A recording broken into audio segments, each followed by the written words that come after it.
بسم الله الرحمن الرحيم إنا أنزلناه في ليلة القدر وما أدراك. السلام عليكم ورحمة الله وبركاته. எல்லாம் வல்ல அல்லாஹுவின் நல்லடியார்களே, எல்லாம் வல்ல அல்லாஹுவின் பேரருளால் திருக்குர்ஆனும் நபிகள் பெருமானார் ஸல்லல்லாஹு அலைஹி வஸல்லம் அவர்களும் நமக்கு அறிவுரை பகர்ந்த நல்ல பண்புகளையும் தீய பண்புகள் பற்றிய விளக்கங்களையும் நாம் பார்த்து வருகிறோம். அதன் தொடர்ச்சியில் திருக்குர்ஆன் கண்டித்த, நபிகள் பெருமானார் ஸல்லல்லாஹு அலைஹி வஸல்லம் அவர்கள் எச்சரித்த கட்டுக்கடங்காத கோபங்கள், அதனால் ஏற்படக்கூடிய விளைவுகள், இது தொடர்பான திருக்குர்ஆன் வசனங்களையும் நபிமொழிகளையும் நாம் பார்த்து வருகிறோம். அதன் தொடரில் ஒருவர் தன்னுடைய கோபத்தை கட்டுப்படுத்தாமல் அந்த கட்டுப்படுத்துவதற்குரிய வாய்ப்புகள் நமக்கு வருகின்ற பொழுதும் அந்த கோபத்திலேயே நீடித்திருப்பதின் காரணத்தினால், அந்த கோபத்தின் காரணத்தினால் எல்லாம் வல்ல அல்லாஹ்வினுடைய கோபத்தையும், அந்த கோபம் இன்னும் நீடிக்கும் என்று சொன்னால் நம்முடைய நல்லறங்கள் கூட பாழாகிவிடும் என்பதையும் நபிகள் பெருமானார் ஸல்லல்லாஹு அலைஹி வஸல்லம் அவர்களுடைய காலத்தில் நடந்த ஒரு சம்பவம் நமக்கு நினைவுபடுத்துகிறது. சஹீஹுல் புகாரியில் 4845வது செய்தியாக பதிவு செய்யப்பட்டிருக்கிறது. ரசூல் ஸல்லல்லாஹு அலைஹி வஸல்லம் அவர்கள் அமர்ந்திருக்கும் நேரத்தில் பனு தமீம் என்று சொல்லக்கூடிய ஒரு கூட்டத்தினர்கள் வருகை தருகிறார்கள். இந்த கூட்டத்தினர்களிடத்து யாரை தலைவராக நியமிக்கலாம் என்ற ஒரு பிரச்சனை ஏற்படுகிறது. அப்பொழுது அபூபக்கர் சித்தீக் ரலியல்லாஹு அன்ஹு அவர்கள் அல் கஅகா இப்னு மாபத் என்பவரை நியமிக்கலாம் என்று சொல்கிறார்கள். உமர் பின் கத்தாப் ரலியல்லாஹு அன்ஹு அவர்கள் இல்லை, அல் அக்ரப் பின் ஹாபிஸ் இவரைத்தான் நியமிக்க வேண்டும் என்று சொல்கிறார்கள். இரண்டு பேர்களுக்கு மத்தியிலே தங்களுடைய வாதத்தை நிலைநாட்டுகிறோம் என்ற பெயரில் சத்தம் மிக கடுமையாக விடுகிறது. கோபம் இருவர்களுக்கு மத்தியில் அதிகமாக விடுகிறது. அபூபக்கர் சித்தீக் ரலியல்லாஹு அன்ஹு அவர்கள் கேட்கிறார், மாரத்த இல்லா ஹிலாஃபி, எனக்கு மாற்றம் செய்வதுதான் உன்னுடைய நோக்கமா? நான் சொன்னேன் என்பதற்காகத்தான் நீ திரும்ப வேறு நபரை நீ சொல்லுகிறாயா? இல்லை, அதெல்லாம் என்னுடைய நோக்கம் இல்லை. இப்படி ரெண்டு பேர்களுக்கு மத்தியில் கோபம் அதிகமாகி சத்தம் அதிகமாகி அல்லாஹ்வின் தூதர் அவர்கள் இருக்கிறார்கள் என்பதை யாருக்கும் நினைவில்லாத நிலை போய்விட்டது. ஒரே கூச்சல், குழப்பம், சத்தம். அப்ப அல்லாஹ் தஆலா என்ன செய்கிறான்? இந்த மாதிரி ஒரு சத்தம் நடந்து கொண்டிருக்கிற நேரத்தில் ஒரு வசனத்தை அல்லாஹ் தஆலா இறக்கிறார். சூரத்துல் ஹுஜராத்தினுடைய 49வது அத்தியாயத்தின் ஆரம்ப வசனத்தை அல்லாஹ் தஆலா கண்டித்து இறக்குகிறான். யா அய்யுஹல்லதீன ஆமனு லா தர்ஃபஉ அஸ்வாத்தக்கும் ஃபௌக ஸௌத்தின் நபி. நபி இருக்கின்ற பொழுது உங்களுடைய குரல்களை நீங்கள் உயர்த்தி பேசாதீர்கள். ஒரு இறை தூதர் இருக்கிறார், என்னுடைய தூதராக வந்தவர் உங்களுக்கு முன்னால் இருக்கிறார். ஆனால் நீங்கள் உங்களுக்கு ஒருவருக்கொருவர் சத்தமிடுவதை போன்று கடந்து கத்துகிறீர்களா? எனவே நீங்கள் இப்படி செய்வீர்கள் என்று சொன்னால் அன் தஹபத அமாலுக்கும் அன்தும் லா தஷூரூன், நீங்கள் அறியாத விதத்தில் உங்களுடைய நன்மைகள் அமல்கள் எல்லாம் அழிந்து போய்விடும் என்று அல்லாஹ் கடுமையான எச்சரிக்கையை கொடுக்கிறார். இந்த கடுமையான ஒரு எச்சரிக்கை அல்லாஹ் தஆலா இந்த வசனத்தை இறக்குவதற்கு என்ன அடிப்படையான காரணம்? இரண்டு பேர்களும் மோதிக்கொண்டது. தன்னுடைய கோபத்தை அவர்கள் கட்டுக்குள் வைக்காமல் இருந்தது. ஒரு இறை தூதர் இருக்கின்ற பொழுது அவர்களிடத்தில் ஆலோசனை பெற்று ஒரு முடிவெடுப்போம் என்று தெரியாமல் தன்னுடைய கோபத்தில் தான் செய்ததுதான் சரி, தான் சொன்னதுதான் சரி என்று அவர்கள் சண்டையிட்ட காரணத்தினால்தான் அல்லாஹ் தஆலா ஒரு வசனத்தை இறக்கி அவர்களை கண்டிக்கிறார். இந்த மாதிரி கோபத்தோடு இறை தூதரை அவமதிக்கின்ற விதத்தில் ஒரு இறை தூதர் இருக்கின்ற நேரத்தில் இப்படி கத்திக் கொண்டிருப்பீர்களானால் உங்களுடைய அமல்களும் அழிந்துவிடும் என்று அல்லாஹ் கடும் எச்சரிக்கையை கொடுக்கிறார். இதெல்லாம் நமக்கு மிகப்பெரிய ஒரு நல்ல ஒரு பாடம். ஒரு ஜமாத்திலே, ஒரு அமைப்பிலே நாம் இருந்து கொண்டிருக்கும் போது ஒரு தலைவரை தேர்ந்தெடுத்துக் கொண்டு ஒரு ஆலோசனை செய்து கொண்டிருக்கின்ற பொழுது ஒரு ஆலோசனை கருத்தை சாதாரணமாக சொல்ல வேண்டுமே தவிர கோபத்தோடு என்ன செய்யக்கூடாது, கத்தக்கூடாது. அங்கே ஒரு பொறுப்பாளர் இருக்கிறார், அவரிடத்தில் கேட்கலாம். அவரிடத்தில் ஒரு அறிவுரை பெறலாம் என்பதெல்லாம் இல்லாமல் ஆளுக்காக சண்டை போட்டுக் கொள்வோமே. ஆனால் இது ஒரு தவறான நடவடிக்கை என்பதை அல்லாஹ் தஆலா இந்த வசனத்தின் மூலமாக நமக்கு சொல்கிறார். அல்லாஹ் தஆலா சொன்னதற்கு பிறகு அந்த நபித்தோழர்கள் எப்படி ஆகியிருக்கிறார்கள்? சஹீஹுல் புகாரியில் 7302வது செய்தியாக இடம்பெறுகிறது. உமர் ரலியல்லாஹு அவர்களுக்கு தான் அடிக்கடி அதிகமாக கோபம் வரும். ஆனாலும் அந்த கோபம் அவர்கள் நியாயத்துக்காக வேண்டிய பயன்படுத்தியிருக்கிறார். ஆனால் அந்த கோபக்காரராக இருக்கக்கூடிய உமர் ரலியல்லாஹு அவர்கள் அதற்கு பிறகு அல்லாஹ்வின் தூதர் அவர்களிடத்தில் இருந்தால் கஅஹிஸ்ஸிரார் எப்படி பேசுவார்னா, ஒரு ரகசியம் ஒரு செய்தியை சொல்லும் போது ஒரு ரகசிய தோழர் எப்படி சொல்வாரோ அப்படித்தான் பேசுவார். ரொம்ப கத்துற முன்னாடி ஒரு கடுமையாக சத்தம் போட்டு அந்த குரலின் காரணத்தினால் நம்முடைய அமல்கள் அழிந்து விடுமோ என்ற எச்சரிக்கை வந்த காரணத்தினால் இந்த மாதிரி கோப நிலையை ஏற்படுத்திவிடக் கூடாது என்பதற்காக அல்லாஹ்வின் தூதரிடத்திலே ரொம்ப மெதுவாக பேசுவார். அல்லாஹ்வின் தூதர் அவர்கள் திரும்ப என்ன சொன்னீர்கள் என்று கேட்கும் அளவிற்கு அவருடைய குரலை தாழ்த்தியிருக்கிறார்.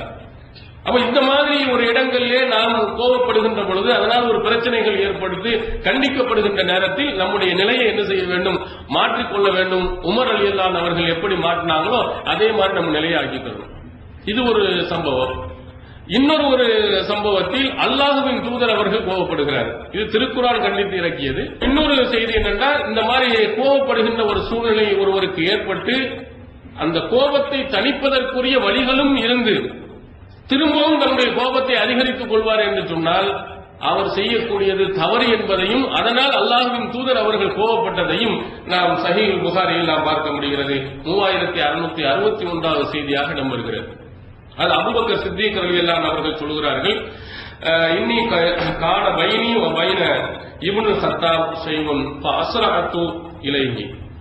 எனக்கும் இப்னுல் கத்தாப் உமர் பின் கத்தாப் அவர்களுக்கும் இடையிலே ஒரு பிரச்சனை இருந்தது. அதிலே நான் அவசரப்பட்டு விட்டேன். அபூபக்கர், நான் தான் அவசரமாக ஒரு விஷயத்தை நான் செஞ்சிட்டேன். சும்மா நதிம்து, பிறகு நான் கவலை அடைந்தேன். நம்ம செஞ்சது தப்பு, நம்ம தான் தவறாக நடந்து விட்டோம், எனவே என்னை மன்னித்து விடுங்கள் என்று உமர் ரலியல்லாஹு அவரிடத்தில் போய் நான் கேட்டேன். உமருக்கு சரியான கோபம். ஏன்னா அபூபக்கர் தான் தப்பு செய்தார். எனவே தப்பு செய்தவர்கள் மீது கடும் கோபப்பட்டார்கள். அந்த கோபப்பட்ட நேரத்தில் அபூபக்கரே முன் வந்து நான் செஞ்சது தவறுதான், என்னுடைய தவறுக்கு நீங்கள் பொறுத்துக் கொள்ளுங்கள், என்னுடைய தவறை நீங்கள் மன்னித்து விடுங்கள் என்று கேட்கிறார்கள். எந்த அளவுக்கு அவங்க கோபப்பட்டாங்கன்னா, ஹத்தா அதலக்க பாபவு ஃபீ வஜீஹி. புகாரியுடைய 4640வது செய்தி பதிவு செய்யப்பட்டிருக்கிறது. மூஞ்சில் அடித்தால் போல் கதவை மூடிவிட்டார்கள். மன்னிப்பு கேட்க வருகிறார்கள். வீட்டில் வர்ற நேரத்தில் பட்டார்னு கதவை அடைத்தோம் என்று சொன்னால் நமக்கு எவ்வளவு கோபம் வந்து இருக்கும், எவ்வளவு ஆத்திரம் வரும். என்னடா நம்ம தப்பு செஞ்சிட்டோம், தப்பு செஞ்சதுக்கு மன்னிப்பு கேட்டு அவரிடத்துல கேட்க போகிற நேரத்தில் இவ்வளவு கோபமாக நடக்கிறாரே. ஒரு கட்டத்தில் அபூபக்கர் கோபத்திலே உச்சகட்டத்தில் இருந்தார். ஆனால் தவறு என்று உணர்ந்ததற்கு பிறகு உமர் கோபப்படுகிறார். அந்த கோபம் நம்ம செஞ்சதனுடைய வெளிப்பாடுதான். அப்ப நம்ம என்ன செய்யக்கூடாதுன்னு சொல்லிட்டு அல்லாஹ்வின் தூதர் அவர்களிடத்தில் வந்து விடுகிறார். உமர் அவர்கள் செய்தது ஆரம்பத்தில் கோபப்பட்டது நியாயம் என்று சொல்லலாம். ஆனால் அதற்கு அடுத்து அவர் மன்னிப்பு கேட்டு வந்ததற்கு பிறகு மன்னிப்பது மனிதனுடைய தன்மை. மன்னிக்க வேண்டிய ஒருவர் வருகின்ற பொழுது அதை ஏற்றுக்கொள்வது மனிதனுடைய இயல்பாக ஆக்க வேண்டும். ஆனால் உமர் ரலியல்லாஹு அவர்கள் ஏற்றுக்கொள்ளவில்லை. ஆனால் கொஞ்ச நேரம் கழித்ததற்கு பிறகு நிதானத்துக்கு வருகிறார்கள். கோபம் குறைகிறது. உமர் ரலியல்லாஹு அவர்கள் அபூபக்கர் வந்து இவ்வளவு கீழிறங்கி வந்து நம்மிடத்தில் மன்னிப்பு கேட்டும் நம்ம மன்னிக்காமல் போய்விட்டோமே அப்படின்னு அபூபக்கருடைய வீட்டுக்கு திரும்ப இவர்கள் போகிறார்கள். நம்ம செஞ்சது தப்புன்னு அவங்க உணர்றாங்க. இதான் நபித்தோழர்கள்ட்ட சில கோபங்கள் வந்திருக்கிறது, சில ஆத்திரமான நடவடிக்கைகள் இருந்திருக்கிறது. ஆனால் அவர்கள் என்ன செய்வார்கள், அந்த ஆத்திரத்தை அப்படியே தொடர்கதையாக கொண்டு போக மாட்டாங்க. தான் செய்ததுதான் நியாயம் என்று அதிலேயே பிடிவாதமாகவும் இருக்க மாட்டாங்க. நாட்கள் செல்ல செல்ல அவர்களுடைய தவறுகள் உணர்கின்ற பொழுது தான் தவறு செய்தேன் என்பதை ஒத்துக்கொள்வார்கள். அதிலிருந்து அவர்கள் தெரிந்து கொள்வார்கள். இதான் நமக்கும் அவர்களுக்கும் உள்ள வித்தியாசம். நம்ம கோபப்பட்டோம்னா நம்ம அந்த கோபப்பட்டது நியாயத்தையே நாள் கணக்கில் பேசிக்கொண்டே இருப்போம். நான் செஞ்சது சரிதான், அவன் ஏன் இப்படி நடந்தான், அவன் ஏன் இப்படி பேசினான், இதையே திரும்ப திரும்ப சொல்வார்கள். சரி, தெரியாமல் செய்து விட்டால், தெரியாமல் நடந்து விட்டால் மன்னித்து விடுவோம் என்றால் அதை ஏற்றுக்கொள்ளவே மாட்டார். உமர் ரலியல்லாஹு அவர்கள் ஆரம்பத்திலே கோபப்பட்டவர்கள் திரும்ப தன்னுடைய தவறை அவர்கள் உணர்ந்த அபூபக்கருடைய வீட்டுக்கு சென்றார்கள். அபூபக்கர் சித்தீக் ரலியல்லாஹு அவர்கள் வீட்டில் இல்லை. உடனே ரசூலுல்லாஹி ஸல்லல்லாஹு அலைஹி வஸல்லம் அவர்களிடத்தில் செல்கிறார்கள். ஏண்டா அங்கதான் ரசூல் ஸல்லல்லாஹு அலைஹி வஸல்லம் தான் அபூபக்கர் இருப்பாங்க. வெளியே போனா அடுத்து எங்க இருக்க போறாங்க, ரசூலுல்லாஹ் தான் இருப்பான்னு போனாங்க. போன உடனே ரசூல் ஸல்லல்லாஹு அலைஹி வஸல்லம் அவர்களை பார்த்தவுடன் நபி ஸல்லல்லாஹு அலைஹி வஸல்லம் ஜஅல வஜ்ஹுன் நபி ஸல்லல்லாஹு அலைஹி வஸல்லம் யதமஹரு ஹத்தா அஸ்பக அபூபக்கர். உமர் அப்படி உள்ளே வந்த உடனேயே முதல்ல அபூபக்கர் வந்து நடந்த விவரத்தை எல்லாம் சொல்லிட்டாங்க. இந்த மாதிரி நான் தவறு செஞ்சேன், ஆத்திரப்பட்ட அவசரப்பட்ட மன்னிப்பு கேட்டேன், நான் மன்னிக்க மாட்டேன்னு சொல்லிட்டாருன்னு உட்கார்ந்துட்டாங்க. ரசூல் ஸல்லல்லாஹு அலைஹி வஸல்லம் அவர்கள் உமர் ரலியல்லாஹு அன்ஹு அவர்களை பார்த்த உடனே அவருடைய முகம் அப்படியே மாறுகிறது. ரசூலுல்லாஹ் கோபப்படுகிறார்கள். ரசூல் ஸல்லல்லாஹு அலைஹி வஸல்லம் ஆத்திரப்படுகிற காரணம் என்ன? ஒருவர் தவறு செய்துவிட்டு மன்னிப்பும் கேட்டதற்கு பிறகு உமர் ரலியல்லாஹு அன்ஹு அவர்கள் எப்படி மன்னிக்காமல் இருக்கலாம் என்று அவங்களுக்கு கோபம். அபூபக்கர் சித்திக் ரலியல்லாஹு அன்ஹு அவர்கள் அவருடைய உயர்ந்த குணத்தை, அவர்கிட்ட இருந்து இருக்கக்கூடிய ஒரு நல்ல பண்பை அங்கே காட்டுகிறார்கள். அல்லாஹ்வின் தூதர் அவர்களே, நான் தான் தப்பு செய்தேன். ரசூலுல்லாஹ்வுடைய முன்னால் அமர்ந்து உமர் மீது ரசூல் ஸல்லல்லாஹு அலைஹி வஸல்லம் தன்னுடைய கோப பார்வையை காட்டுகிறார்கள். அந்த இறை தூதருடைய கோப பார்வைக்கு அவர் ஆளாகக்கூடாதுங்கிறதுக்காக அபூபக்கர் முன்னால் வந்து சொல்கிறார், அல்லாஹ்வின் தூதர், உமர் மீது குற்றம் இல்லை, அவர் தவறு செய்யவில்லை, நான் தான் தப்பு செய்தேன், எனவே நீங்க கோபப்படாதீர்கள் என்று அவர்களை அமைதிப்படுத்துகிறார். இது ஒரு அற்புதமான ஒரு அழகான பண்பு. நம்ம ஒருத்தர் கோபப்பட்டு மன்னிப்பு கேட்டும் கேட்கவில்லை என்றால் நம்ம என்ன சொல்லுவோம்? நல்லா வாங்கட்டும், முகத்துல இந்த மாதிரி கதவையா முன்ன அப்படின்னு சொல்லிட்டு இன்னும் 4 விஷயத்தை சேர்த்து சொல்லிக் கொடுப்போம். அவனை இன்னும் நல்லா கேளுங்கிற மாதிரி சொல்லிக் கொடுப்போம். ஆனா அபூபக்கர் அவர்கள் தன்னுடைய நிலையை உணர்ற, நம்மனால தான் இவர் இவ்வளவு நிலைக்கு ஆளானார், இதுக்கு முன்னால் அப்படி நடந்தவர் இல்லையே, நல்ல மனிதர் தானே என்று ரசூல் ஸல்லல்லாஹு அலைஹி வஸல்லம் அவர்களை அமைதிப்படுத்தினார். அப்புறம் ரசூல் ஸல்லல்லாஹு அலைஹி வஸல்லம் கேட்டார்கள், சில மனிதர்கள் இருக்கிறாங்க, சில நேரத்தில் ஆத்திரப்படுவாங்க, ஆனா அவர்களுடைய நல்ல குணங்களை எல்லாம் கொஞ்சம் முன்னாடி நீங்கள் எண்ணி பாருங்க, அந்த ஆத்திரத்தை பெருசுபடுத்தாதீங்க. நற்பண்புகளுடைய பிறப்பிடமாக இருக்கக்கூடியவர்கள் என்றாவது ஒரு நாள் கோபப்படுகிறார், ஆத்திரப்படுகிறார் என்று சொன்னால் அவர் படுவது தவறாக இருந்தாலும் கூட நீங்கள் என்ன செய்ய வேண்டும்? கொஞ்சம் பொறுத்து போகணும். அதுக்குதான் அபூபக்கரை பற்றி சிறப்பித்து ரசூல் ஸல்லல்லாஹு அலைஹி வஸல்லம் பின்னால் சொல்லுகிறார்கள், இன்னல்லாஹ பாஸனி இலைக்கும், அல்லாஹ் தஆலா என்னை உங்களிடத்தில் அனுப்பி வைத்தார். எல்லா நபி தோழர்களையும் சொல்றாங்க. ஆனா நீங்கள் என்ன சொன்னீங்க? ஃபகுல்தும் கதப்த, எல்லாரும் சொன்னீர்கள் நான் பொய் சொல்கிறேன் தான் சொன்னீங்க. ஆனா கால அபூபக்கர் சதக்க, அபூபக்கர் தான் நான் உண்மை சொன்னேன் என்று முதலில் சொன்னார். இந்த உமர் சொன்னாரா, இந்த உஸ்மான் சொன்னாரா, இந்த இப்னு அப்பாஸ் சொன்னாரா, இந்த பெரிய பெரியவர்கள் இங்கு உட்கார்ந்து இருக்கிறீங்களே, நான் ஆரம்பத்தில் முதலாவதாக வந்து சொல்லும் போது என்னுடைய கொள்கையை நீங்க ஏத்துக்கிட்டீங்களா? உமர் எல்லாம் கொல்ல போவதற்கு முயற்சி செய்தவர் இல்லையா? இந்த மாதிரி எத்தனை பேர்கள் இருந்தீங்க, அதுல ஃபர்ஸ்ட் வந்து இந்த கொள்கையை ஏற்றவர் அவர் இல்லையா? வாசானிபி நப்சிஹி வ மாலிஹி, தன் உயிராலும் அதை போன்ற பொருளாதாரத்திலும் அவர் இவ்வளவு பெருந்தன்மையாக வாரி கொடுத்தவர் இல்லையா? உயிரை கொடுத்ததற்கு முன் வந்தார், பொருளாதாரத்தை கொடுக்கவும் முன் வந்தார். இப்படிப்பட்டவரை நீங்கள் சோதனைக்கு செய்வீர்களா?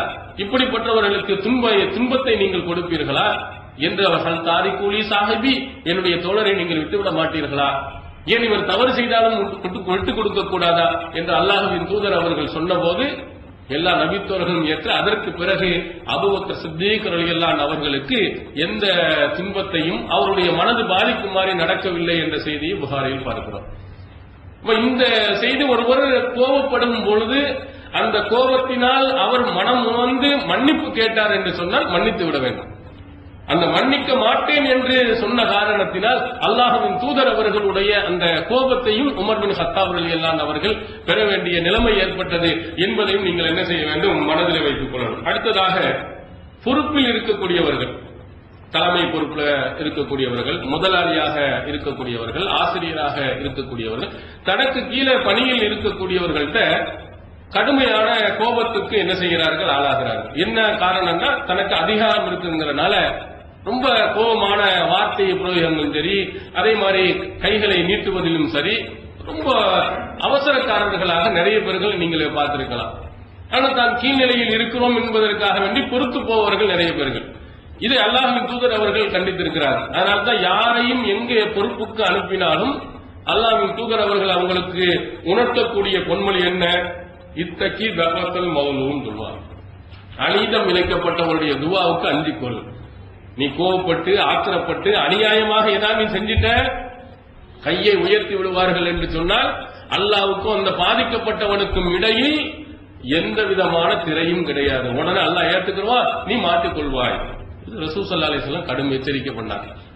ஆனா அந்த மாதிரி என்ன செய்கிறார்கள், சிலர்கள் தனக்கு கொடுக்கப்பட்டிருக்கக்கூடிய இந்த அதிகாரத்தை வைத்து அவனை திருத்துவதற்கு, நல்வழிப்படுத்துவதற்கு, அவனை நன்மையான காரியங்களுக்கு கொண்டு போவதற்கு பயன்படுத்தாமல் தன்னுடைய உணர்ச்சிகளுக்கு உட்பட்டு அவர்கள் கோபத்தை அதிகப்படுத்துகிறார். இதே மாதிரி ரசூல் ஸல்லல்லாஹு அலைஹி வஸல்லம் காலத்தில் ஒரு சம்பவம் நடக்குது. சஹீஹ் புகாரியில் 4340வது செய்தியாக பதிவு செய்யப்பட்டிருக்கிறது. ரசூல் ஸல்லல்லாஹு அலைஹி வஸல்லம் அவர்கள் ஒரு மனிதரை ஒரு படைக்கு தலைவராக அனுப்புறாங்க ஒரு கூட்டத்தில். அவரை பார்த்து ரசூல் ஸல்லல்லாஹு அலைஹி வஸல்லம் அமரஹும் அய்யுதீஹு, மற்ற மக்கள் எல்லாம் பார்த்து இவருக்கு நீங்கள் கட்டுப்பட்டு நடக்க வேண்டும் அப்படின்னு சொல்லி அனுப்பினார். இவர்தான் உங்க குழுவுக்கு வந்து தலைவர், இந்த தலைவருக்கு நீங்க கட்டுப்பட்டு நடங்கள் என்று சொல்லி அனுப்பி வைக்கிறாங்க. போன உடனேயே ஏதோ ஒரு சின்ன தவறு நடந்து விட்டது. சரியான கோபம் அவருக்கு வந்துருச்சு. அல்லாஹ்வின் தூதர் அவர்கள் எனக்கு கட்டுப்படுங்கள் உங்களுக்கு சொல்லலையா அப்படின்னு சொல்லிட்டு ஆத்திரப்பட்டவர் அந்த ஆத்திரத்தினுடைய உச்சகட்டுக்கு போயிடுறார். ஒரு சின்னதா 2 திட்டிட்டு ஏன் இப்படி நடந்தீங்க போனீங்கன்னு சொன்னா பிரச்சனை இல்லை. அவர் என்ன சொல்கிறாருன்னா, ஃபஜ்மௌலி ஹத்தபன், எனக்காக நீ விறகுகளை எல்லாம் பொறுக்கிட்டு வாங்க, வச்சு தீய மூட்டுங்கள், தீய மூட்டி விட்டு என்ன செய்யுங்க, பதுகுலூஹா, எல்லாரும் அந்த நெருப்பு போய் விடுங்கடா அப்படின்ட்டு. கோபம் எவ்வளவு உச்சகட்டத்துக்கு போச்சுன்னு பாருங்க. ரசூல் ஸல்லல்லாஹு அலைஹி வஸல்லம் சொல்லியும் கூட எனக்கு கட்டுப்படல, இந்த மாதிரி ஆட்கள் இருக்கக்கூடாது, நெருப்பை விட்டு எல்லாரும் போய் அதுல போய் குதிங்க அப்படின்றாங்க. உடனே நபித்தோழர்களுக்கெல்லாம் என்னடா இது இப்படி சொல்லுறாரு, பயம் அவர்களுக்கு வருது. அதிலையும் கூட அவர்கள் நினைக்கிறார்கள், ஃபர்னா நபி ஸல்லல்லாஹு அலைஹி வஸல்லம் மினன்னார், நெருப்பிலிருந்து, அந்த நரக நெருப்பிலிருந்து பாதுகாப்பு பெறுவதற்கு தான் ரசூல் ஸல்லல்லாஹு அலைஹி வஸல்லம் அவங்கள்ட்ட போனோம். ஆனா இவர் என்னன்னா திரும்பவும் நெருப்புல போய் குதிங்க அப்படின்னு சொல்றாரு அப்படின்னு அவங்களுக்கு ஒரு அச்ச உணர்வு அப்படியே இருக்கிறாங்க. அவரும் கோபத்துல சொல்லிட்டே இருக்காரு. ஆனால் தீ எரிந்து கொண்டே இருக்கு, தீயையும் பத்த வச்சுட்டாங்க. தீ எரிந்து கொண்டே இருக்கிறது, குதிக்கிறது இல்லையா? கொஞ்ச நேரம் அப்படியே யோசித்துக் கொண்டிருக்கும் போது நெருப்பும் அணைகிறது, அவருடைய தலைவருடைய கோபமும் அணைகிறது.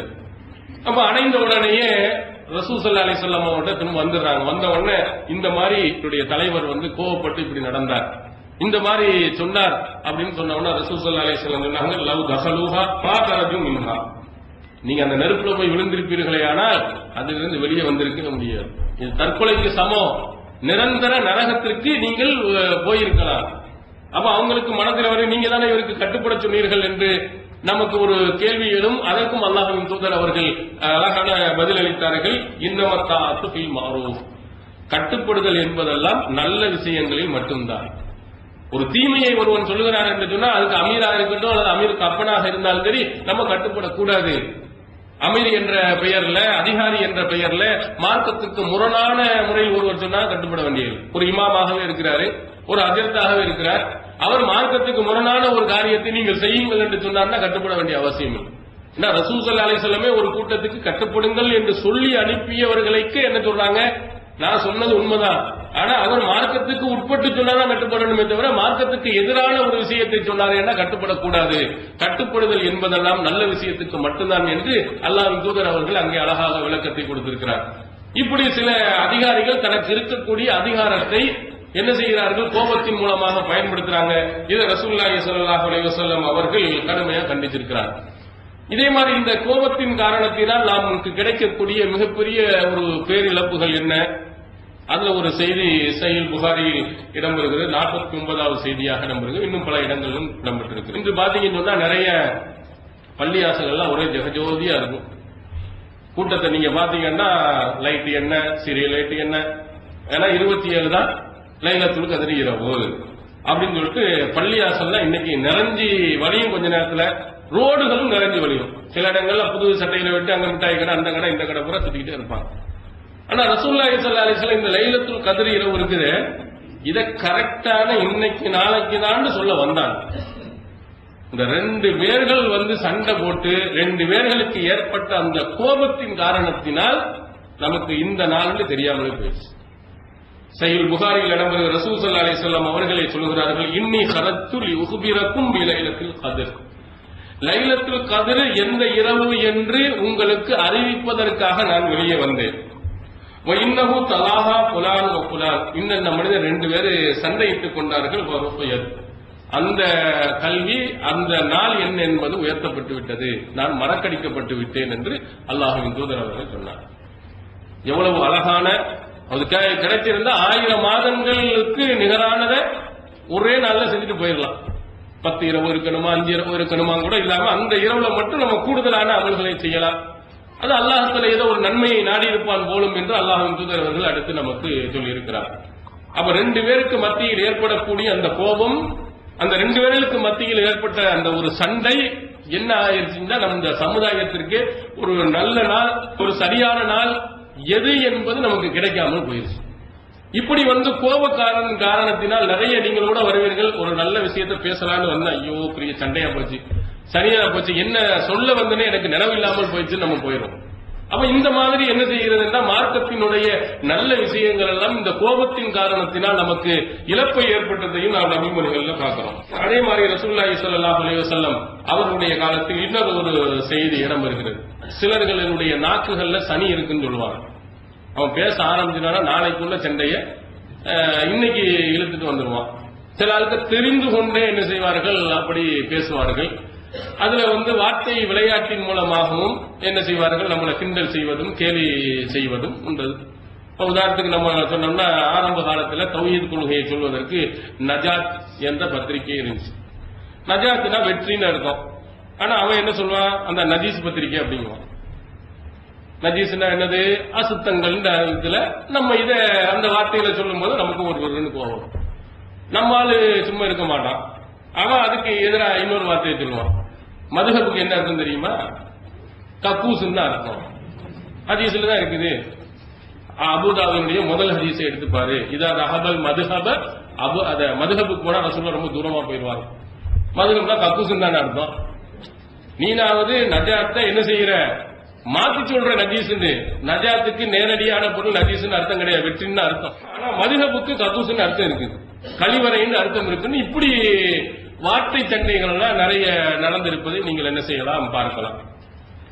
அந்த மாதிரி சிலர்கள் ரசூல் ஸல்லல்லாஹு அலைஹி வஸல்லம் அவர்களை மனதை புண்படுத்துவதற்காக வேண்டி சலாம் சொல்கிறேன் என்ற பெயர்ல யாரை பார்த்தா அல்லாஹ்வின் தூதர் அவர்கள் சந்திக்கும் போது அஸ்ஸலாமு அலைக்கும் என்று சொல்வாங்க.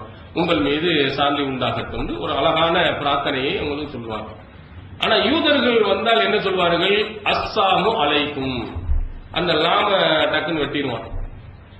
அஸ்ஸாம் சாம் என்னன்னா மரணம். அஸ்ஸாமு அலைக்கும், உங்கள் மீது மரணம் உண்டாகும். கவனிக்கலன்னா நம்ம அஸ்ஸலாமு அலைக்கும்ங்கிற மாதிரி நமக்கு வழங்கும். ஆனா அஸ்ஸாமு அலைக்கும்னு சொல்லுவோம். இப்படி சொன்ன உடனேயே அன்னை ஆயிஷா சித்திகா ரலியல்லாஹு அன்ஹா அவர்களுக்கு ஆத்திரம் அவங்க சொன்னாங்க, வலைக்கும் ஸாம் வல் லஅனத், உனக்கு மரணமும் உண்டாகட்டும், லஅனத்தும் சாபமும் உண்டாகட்டும் திரும்ப பதில் சொன்னாங்க. அப்ப ரசூலுல்லாஹ் பக்கத்தில் இருக்கிறார்கள், ஆத்திரப்படாம அவசரப்படாது, ஏன் இந்த மாதிரி வார்த்தையெல்லாம் நீ பயன்படுத்துகிறேன் என்று ஆயிஷா நாயகியை கண்டிக்கிறாங்க. அப்ப ஆயிஷா நாயகி கேட்கிறாங்க, அவங்க என்ன சொன்னாங்கன்னு உங்களுக்கு தெரியலையா, என்ன சொன்னாங்க தெரியுமா? ஆயிஷா நாயகி நினைக்கிறாங்க ரசூலுல்லாஹ் அஸ்ஸலாமு அலைக்கும் என்றுதான் சொன்னாங்கன்னு விளங்கிட்டு தான் அப்படி சொல்றாங்களோண்டு. அதெல்லாம் எனக்கு தெரியத்தான் செய்யும். நான் தான் அவனுக்கு பதில் சொன்னேன், அலைக்கும் உனக்கும் அப்படியே ஏற்படட்டும்.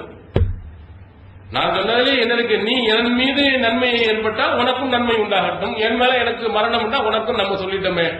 அதனால் நீ ஆத்திரப்படக்கூடாது, அவசரப்பட்டு கோபத்தை 2 பேர்களுக்கு மத்தியில சண்டை இருப்பதை போன்று நடந்தாத, கோபத்தை ஊட்டாத மாதிரி அதே அளவுக்கு நம்ம நடந்து கொள்வது நல்லது என்பதை அல்லாஹ்வின் தூதர் அவர்கள் சொல்லியிருக்கிறார். நம்ம ஆரம்ப காலத்துல தௌஹீதுக்கு வரக்கூடியவர்கள்லாம் இந்த மாதிரி கோபத்தை ஊட்டக்கூடிய நிறைய செயல்களை செஞ்சிருக்கிறாங்க. ஆரம்பத்தில் தௌஹீதை எதிர்த்து கடுமையா எதிர்த்தவர்கள்லாம் நம்ம பள்ளிக்கு உள்ளே செய்திகளை கேட்ட பிறகு தௌஹீதுல ரொம்ப உறுதியா இருப்பாங்க. அதுல ஆரம்ப காலத்துல பள்ளியாசல்ல பாத்தீங்கன்னு சொன்னா தொப்பி இல்லாமல் யாருமே சொல்ல மாட்டாங்க, அந்த அளவுக்கு இருந்துச்சு. தௌஹீத் வந்ததற்கு பிறகு தொப்பி போட்டும் சொல்லலாம், போடாமலும் சொல்லலாம். இது மார்க்கத்தில் அனுமதிக்கப்பட்டிருக்கிறது. விரும்பினவன் போடு, விரும்பாதவனை கட்டாயப்படுத்தக்கூடாது. ஓஹோ, இப்படிதான் ஹதீஸ்ல இருக்கா, தொப்பி போட சுன்னத்துல ஒன்றும் கிடையாதா அப்படின்றவன நம்மால் தௌஹீது முதல்ல வந்த உடனே சுன்னத்துல் ஜமாத் பள்ளியாசல்ல போய் ஃபர்ஸ்ட் சப்ல போய் நிக்கிற ஜமாத்துல தொப்பியை போட்டு நிக்கிறது.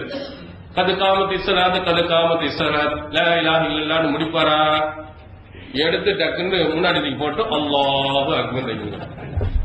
எங்க தொப்பியை தூக்கி முன்னாடி தூக்கி போட்டுட்டு அல்லாஹ் அக்பர் தக்பீர் கட்டுறது. அவனே தொப்பியை போட்டு வராட கூட பிளாஸ்டிக் கூட வச்சிருக்காங்க. ஏன்னா அதை மாட்டிட்டு வந்துதான் என்ன செய்யணும், நீ தொழுவணும். மறந்துட்டு வந்தா கூட சொல்லக்கூடாது, இங்க வச்சிருக்க போய் கவச்சிட்டு வா. அங்க போய் நின்று இந்த மாதிரி செய்த மாட்டால் என்ன ஆகும், உடனே அடி தட்டி சண்டை பிரச்சனை. இப்படி நிறைய இவன் செய்ததுக்காக வேண்டி இப்படி ஆத்திரம் ஊட்டக்கூடிய பல விஷயங்களை என்ன செய்யறாங்க. இந்த மாதிரி நேரத்தில் ரசூல் ஸல்லல்லாஹு அலைஹி வஸல்லம் அவர்கள் அவனுடைய கோபத்தை அதிகரிக்கிற மாதிரி வார்த்தைகளை அதிகப்படுத்தி என்ன செய்யக்கூடாது, பயன்படுத்தக்கூடாது என்று நபிகள் பெருமானார் ஸல்லல்லாஹு அலைஹி வஸல்லம் அவர்கள் சொல்லியிருக்கிறார். ஆனா நம்ம நிறைய பேர்கள் வரக்கூடிய அந்த வார்த்தைகளை கேட்கும் பொழுது நாளை இருக்கலாம்ங்கிற மாதிரி வரும் நமக்கு. ஆனாலும் இந்த மாதிரி வந்துட்டா அமைதியா இருக்கிறது தான் ரசூல் ஸல்லல்லாஹு அலைஹி வஸல்லம் சொல்லியிருக்காங்க. உதாரணத்துக்கு வெளியூர்ல இருந்து யாராவது வந்தவர் உங்கள்கிட்ட கேட்பாரு, சனியை முடிச்ச நாவல சனி உள்ளவன் எவனாலும் ஒருத்தர் இருந்தான்னா அவன்கிட்ட போய் இந்த ஊர்ல தங்க வீடு இருக்குமா? அவர் பதில் சொல்லுவார், எங்க ஊர்ல தங்க வீடு எல்லாம் கிடையாது, ஓட்டு வீடு இருக்குது, குடிசை வீடு இருக்கிறது, மாடி வீடு இருக்குது. அப்படியே நமக்கு என்ன செய்யும், ஏற இவன்கிட்ட போய் மாட்டிக்கிட்டோமே அப்படின்னு சொல்லிட்டு அடுத்து ஒருத்தண்ட போய் நீங்க நல்லா இருக்கா, அவங்க சொந்த ஊர் என்ன, சொந்த வீடை வாங்க முடியல, சொந்த ஊர் எல்லாம் எங்களை வாங்க முடியும். இதெல்லாம் ஒரு சாதாரணமா கேட்கக்கூடிய கேள்வி. இப்படி எல்லாம் ஒருத்தர் சொன்னாருன்னா நம்மள கோபத்தை ஆத்திரத்தை ஊட்டுற மாதிரி கேட்கும் பொழுது நம்மளால அமைதியா வந்துடுறது நல்லது. அதே மாதிரி நீங்க என்ன படிச்சிருக்கிறீங்க அப்படின்னா BA. உடனே அவருக்கு கோபம் இருக்கு, படிச்சதை 2 எழுத்து, அதை கூட ஒழுங்கா சொல்றதுல மூரே ஏபின்னு சொல்றாங்க. ஏபிசிடி தான் ஒழுங்கா இருக்குது, நீங்க என்ன BA படிச்ச 2 எழுத்தையே ஒழுங்கா சொல்ல தெரியல. இவங்க மாதிரி ஆளுக்கட்டையெல்லாம் நம்ம மாட்டிக்கிட்டோம்னு சொன்னா நமக்கு என்ன ஆகும்னா இந்த மாதிரி கோபத்தை தான் என்ன செய்யும், உச்சகட்டத்தை ஏற்றிட்டே இருக்கும். இந்த மாதிரி ஆளுகளை அமைதியாக விடுவது மிக நல்லது. நபிகள் பெருமானார் ஸல்லல்லாஹு அலைஹி வஸல்லம் அவர்கள் இந்த மாதிரி ஆட்களை எல்லாம் அமைதியா இருப்பதற்கு நிறைய அறிவுரைகள் சொல்லி இருக்கிறாங்க. அதனுடைய துறையில் திருக்குர்ஆன் நமக்கு சொல்லுகிறது. இந்த மாதிரி கோபம் வரும்போது என்ன செய்யணும், அல்லதீன யுன்ஃபிகூன ஃபிஸ் ஸர்ராயி வல் ضراய், மகிழ்ச்சியான நேரத்திலேயும் துன்பமான நேரங்களிலேயும் செலவழிக்கக்கூடியவர்கள் நல்லவர்களை பற்றி அல்லாஹ் பேசுகிறார். இவர்களுடைய தன்மை என்னன்னா நிறைய பணம் இருந்தால் அள்ளி கொடுப்பது, கஷ்டம் வந்தால் விட்டு வருவதே இல்லை. மகிழ்ச்சியா இருக்கும் போதும் அள்ளி கொடுப்பார்கள், கஷ்டம் வந்தாலும் கொடுப்பார்கள். ஏழைகளுக்கு கொடுப்பதில் அப்படிப்பட்ட ஒரு நல்ல பண்புள்ளவர்கள் எப்படிப்பட்டவர், இவர்கள் எப்படி என்றால் காலிமீனல் ரயில், கோபத்தை மென்று விழுங்குவார்கள். கோபம் வரத்தான் செய்யும், மனிதன் என்று சொன்னால் கோபம் வராமல் இருக்காது. அந்த கோபத்தை வென்று முழுங்கி விடுவார்கள். ஆஃபீன் அனின்னாஸ், மக்களை மன்னித்து விடுவார்கள். இந்த மாதிரி ஆத்திரம் மூட்டுற மாதிரி பேசினான்னா ஊர்ல எப்படி 4 பேர் இருக்கத்தான் செய்வான் அப்படின்னு பொறுத்துக் கொள்வார்களே தவிர கோபப்பட்டு எதிர்வினைவுகளை என்ன செய்ய மாட்டார்கள். அல்லாஹ் யுஹிப்புல் முஹ்சினீன், இப்படிப்பட்ட உபகாரிகளை அல்லாஹ் தஆலா நேசிக்கிறார். ஆனா 2 பண்புகளை அல்லாஹ் தஆலா இங்கே நமக்கு சொல்லுகிறார். ஒன்று, நல்ல நிலையில் இருக்கும் போதும் தர்மம் செய்பவர்கள், அதே மாதிரி கஷ்டமாக இருக்கிற நேரத்திலையும் செய்யக்கூடியவர்கள். இரண்டாவது, கோபம் வரும் பொழுது அடக்கிக் கொள்பவர்கள். இந்த 2 நல்ல பண்புள்ள உபகாரிகளை அல்லாஹ் தஆலா நேசிக்கிறார். அதனால கோபம் வருகின்ற சில நேரங்கள் ஆத்திரமூட்டுற மாதிரி வருமானால் அந்த ஆத்திரமூட்டுற நேரத்தில் நீங்கள் அமைதி காருங்கள், அதை அடக்கிக் கொள்ளுங்கள் என்று திருக்குர்ஆன் நமக்கு கோபக்காரர்களுக்கு சொல்கிறது.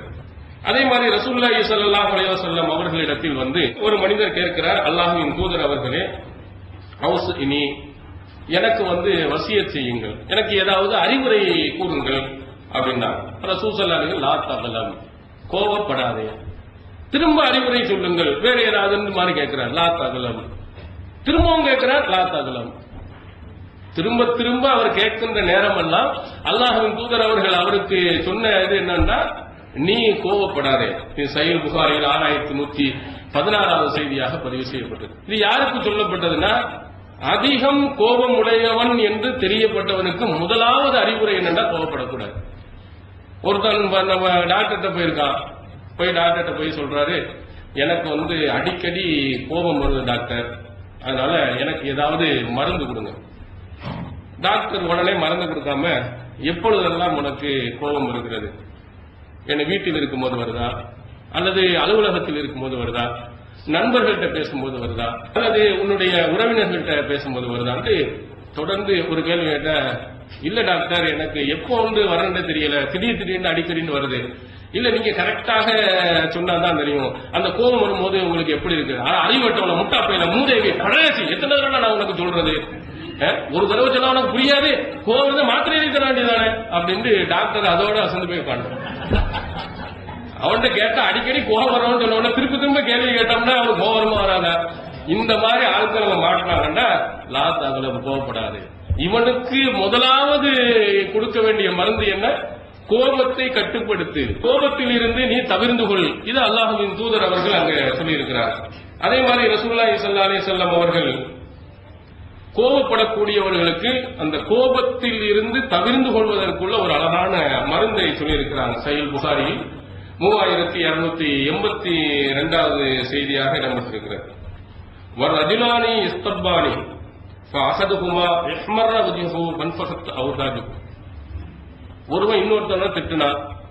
திட்டும் பொழுது ஒருவருடைய முகம் சிவந்து விட்டது, அவருடைய நரம்புகள் எல்லாம் புடைத்து விட்டது. கடுமையான கோபம் ரெண்டு பேருக்கும் மத்தியில. உடனே சொன்னார்கள், லவ் கால அஊது பில்லாஹி மினஷ் ஷைத்தானிர் ரஜீம் லதஹப அன்ஹு மா தஜித். இந்த மாதிரி நேரத்தில் அஊது பில்லாஹி மினஷ் ஷைத்தானிர் ரஜீம் என்று ஒருவன் சொல்லிவிடுவான் என்று சொன்னால் அவனுக்கு ஏற்பட்ட அந்த கோபம் எல்லாம் போய்விடும் என்று அல்லாஹ்வின் தூதர் அவர்கள் சொன்னார். கோபம் வருகிறது, ஆத்திரம் வருகிறது, அவனுடைய நரம்புகள் எல்லாம் புடைத்து இருக்கிறது, முகமெல்லாம் சிவந்து போய்விடுகிறது. இந்த மாதிரி உங்களுக்கு கோபம் வந்துன்னா பதில் எதுவும் பேசாது. பதில் பேசாம அஊது பில்லாஹி மினஷ் ஷைத்தானிர் ரஜீம், எடுத்தெறியப்பட்ட ஷைத்தானுடைய தீங்கை விட்டும் அல்லாஹ் உன்னிடத்தில் பாதுகாப்பு தேடுகிறேன். எப்படி மூசா அலைஹிஸ்ஸலாம் அவர்கள் சொன்னாங்க, அவர் ரெண்டு பேருக்கு மத்தியில் சண்டை வரும்போது தன்னுடைய குலத்தின் சார்பாக உள்ளவனுக்காக போய் ஒரு அடி அடித்த செத்தவுடன் அவன் தான் அமலி ஷைத்தான் தான், இது ஷைத்தானுடைய வேலை, என்னை கெடுத்துட்டான். அந்த மாதிரி கோபத்தை தூண்டக்கூடியவன், அளவு கடந்த கோபத்தை தூண்டுற மாதிரி ஏதாவது வந்துச்சுன்னு சொன்னா அப்ப என்ன செய்கிறீர்கள்? அஊது பில்லாஹி மினஷ் ஷைத்தானிர் ரஜீம் என்று நீங்கள் சொல்லுங்கள் அப்படின்னு வாய வேற எதுவும் பேசாது. இது மட்டும் சொன்னீங்கன்னா ஆத்திரத்தை அரைச்சு.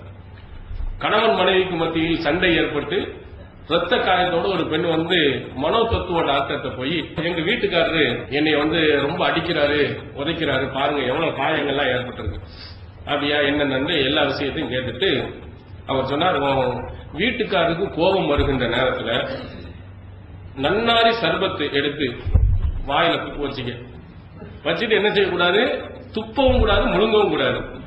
அவர் கோபம் அடங்குற வரையிலையும் அமைதியாரு, எந்த பிரச்சனையும் வராது. கொஞ்ச நாள்களுக்கு கழிச்சு பார்த்த உடனே டாக்டர் பார்த்துட்டு சொன்னாரு, டாக்டர் இந்த நன்னாரி சர்பத்துக்கு அப்படிப்பட்ட ஒரு அற்புதமா, அடிக்கிறது இல்லையே, உதைக்கிறது இல்லையே. அப்ப டாக்டர் உண்மையை சொல்ல முடியுமா? என்ன அர்த்தம் இருக்கு? நீ வாயை திறந்து பதில் சொல்லாம இருக்கிறதுக்கு செஞ்ச வேலை. சொன்னா கேட்க மாட்டான், அப்படி செஞ்சா இப்படி செஞ்சாங்க. வாயில தண்ணியை வச்சுக்கிட்ட நன்னாரி சர்பத்து ஒரு வெறும் தண்ணியா இருந்தாலும் சரி, வாயை மூடி இருந்தாலே சண்டை வந்திருக்காது. அது வாய்க்கு எதிர்த்து பதில் சொல்லி சொல்லி சொல்லி தான் அடி வாங்குறது. அதனால அவர் சொல்லியிருக்க இது ஒரு மருந்துங்கிற மாதிரி வாயில தண்ணி வச்சுக்கிட்டு ஏன்னா அவன் பதில் வந்தா தானே திட்டுவா, திரும்ப அடிப்பா, ஆத்திரம் வர, சும்மா அமைதியா இருக்கான்னு போயிட்டான். அவனுக்கு அடியும் உதவல, உதவும் உணவு. இது மாதிரி மனோ தத்துவ செய்திகள் நிறைய.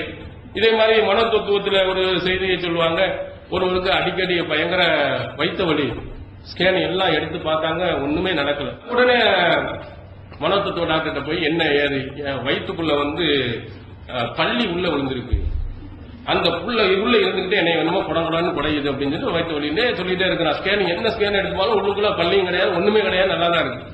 ஆனா அவன் சாப்பிடும் பொழுது ஏதோ ஒரு பள்ளி மேல இருந்து கீழே விழுகிற மாதிரி ஒரு எண்ணம்.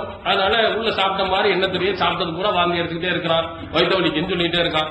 அப்ப மனதில் இது பிரச்சனை இல்லை, நான் பாக்குறேன்னு சொல்லி சும்மா கையை போய் பார்த்து உண்மையிலேயே உள்ளுக்குள்ள பள்ளி கிடக்குது, நாளைக்கு உனக்கு மருந்து தர்றேன் அப்படின்னு சொல்லிட்டு கொடுத்த. நாளைக்கு வாங்கின உடனே வாந்தி எடுக்கக்கூடிய மருந்தை கொஞ்சம் கொடுத்துட்டு ஒரு செம்புல என்ன செஞ்சிருக்கான், ஒரு பள்ளியை இவனே அடிச்சு டாக்டரை அடிச்சு உள்ளதுக்கு போட்டுட்டு வாந்தி எடுக்கிற நேரத்தை படார்னு உள்ள துப்புன உடனே அப்படியே பள்ளி வெளியே வந்துடும். பாத்தியா வந்துருச்சா, மாஷா அல்லா. அதுக்கு பிறகு அவனுக்கு என்ன வரலையா, வயிற்று வலி எந்த எதுவுமே வரல. அப்ப இந்த மாதிரி மனோ தத்துவம் இது ரொம்ப ஈஸியா இருக்கு, நம்மளும் செஞ்சிடலாம் சொல்லி மனோ தத்துவ டாக்டர்னு ஒருத்தன் இன்னொருத்தன் போட போட்டு வச்சா, நம்மால் போட போட்டு வச்சுட்டு இந்த மாதிரி ஒருத்தன் இன்னொரு ஆள் சொல்லி இருக்கிறான், நான் குதிரையை முழுங்கிட்டேன், வயிற்றுக்குள்ள குதிரை ஓடுற மாதிரியே சவுண்டா இருக்குது, அது ஒன்றும் பிரச்சனை இல்லை, நான் அதுக்கு முடிவு செஞ்சேன், பெரிய நாளைக்கு வாங்க அப்படின்னு சொல்லி மயக்க மருந்து போட்டுட்டு காலையில எந்திரிச்சு என்ன செஞ்சிருக்குன்னா ஒரு வெள்ளை குதிரையை எடுத்து கட்டி வச்சுட்டாரு தலைவர். அது உடனே பத்தியா வயிற்றுக்குள்ள ஓடினவங்க ஆபரேஷன் பண்ணி வெளியே எடுத்து வச்சேன்.